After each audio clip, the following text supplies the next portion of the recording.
is an unusual case of identity theft, and it started when a man lost his driver's license at Epcot. Yeah, Martha. And Channel 9 anchor Darlene Jones today explains why that led to him actually being arrested on grand theft charges while getting off a cruise ship at Port Canaveral. The man you're about to hear from reached out to me through direct message on my Instagram account. Initially, I did not believe it because his story sounds so bizarre. But I started digging into it and the court records, and prosecutors say in these court documents, even they couldn't build a case, so they dropped the charges. I have some pictures of me with different Disney characters. Jordan Walker still holds on to the memories of his magical trip to Disney World. His favorite part was eating his way through Epcot. I went to go pay for something and I noticed that my driver's license was not in my wallet in its usual spot, and instantly I got a security guard. He drove back to Charlotte, North Carolina after about a week. When his license didn't turn up, Walker told us he ordered a new one. All was well until 2 years later when he returned from a cruise docking at Port Canaveral less than an hour from Orlando. He was flagged by Customs. They tell me that I had a warrant for my arrest in Orlando, in Orange County. Nobody's able to answer my questions. They shackled my feet and they handcuffed my arms. A judge had signed the warrant back in 2022, 2 years earlier. According to the warrant, someone using Walker's driver's license went to this Orlando CarMax near the airport and took a 2019 BMW M5 on a test drive.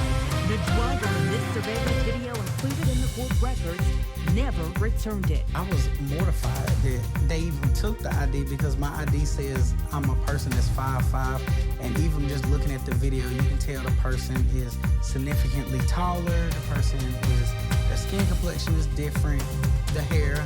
He didn't find out what led to his arrest until he was released from the Brevard County Jail 3 days later. It wasn't a nightmare, this was like a reality. In this email, a CarMax spokesperson said in part, "We're sorry to hear about this difficult situation.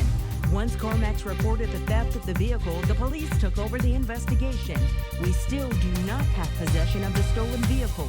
To help prevent theft and identify fraud, we regularly train our associates on required procedures and best practices. Before allowing a customer to take a test drive," they went on, "we leverage technology to validate the authenticity of their driver's license." They had a due diligence to not only protect my information, but protect their assets. This month, I went into the same CarMax to see the process for myself. The salesperson inside took a photocopy of my license, no questions asked, and within 10 minutes, I had the keys to an Audi Q7 for a solo test drive.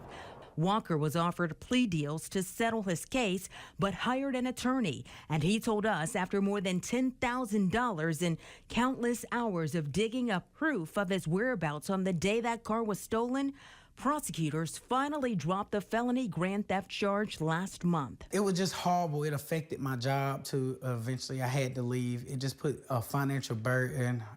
It made the hiring process for me to get my current job as a teacher, it made it a little more difficult. Even now to this day, people, I've been trying to apply for a summer job and it still pulls up.